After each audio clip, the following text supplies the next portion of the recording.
this is interesting. We've got late-breaking news tonight out of the great state of Arizona, which never disappoints in news terms. All right, I was speaking earlier in the show tonight about a story that we've been on for a while now.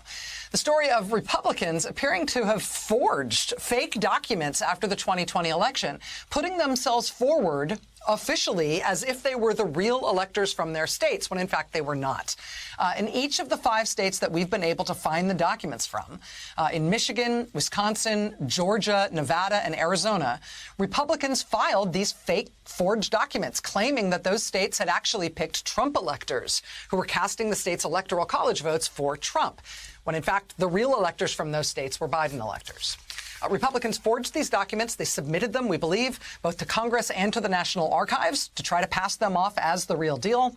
We've been trying to get a hold of some of these people who signed their names to these forged documents to learn more about this apparent coordinated scheme, particularly since we noticed that all of the forgeries from those 5 states appear to be very similar enough that it looks like they were part of a coordinated multi-state effort. We're still working on our part of that. But tonight, NBC's great station in Phoenix and a reporter from the Arizona Republic caught up with one of the people who signed on to this document in Arizona. His name is Jake Hoffman. He's a Republican state representative in Arizona. You can see here, that's his kind of amazing signature on the forged fake elector form from Arizona. A cameraman from KPNX and an Arizona Republic reporter named Richard Ruelas caught up with Mr. Hoffman today. And this is what happened. When Bram wants to ask a real question, happy to have a conversation with him. Okay, thank you, sir. Oh, but actually, I think Richard Willis from the Republic. I had a couple things to do. That being one of yourself as elector.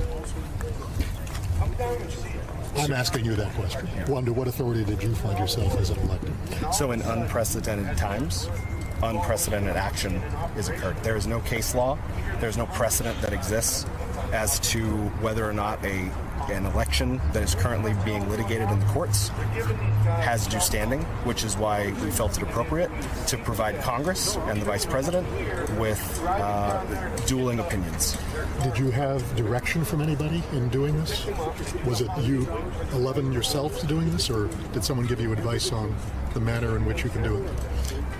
So I was one of the electors, right? I'm not in charge of the electors, so you would need How did you hear about it? How did you hear about it? You would need to ask the party chair. How did you hear about the plan? Were you just told to be somewhere? You would need to ask the party chair that question. Right, but you're the person who received the call. You showed up, right? How did you know to show up that day? So as I said, you can go ahead and ask the party chair the logistics of it.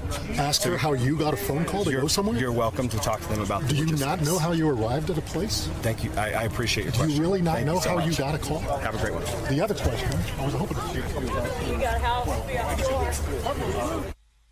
Okay, a reporter from the Arizona Republic there, Richard Ruelas, catching up with that man who signed that forged document. Again, the camera work there from KPNX, the NBC affiliate in Phoenix.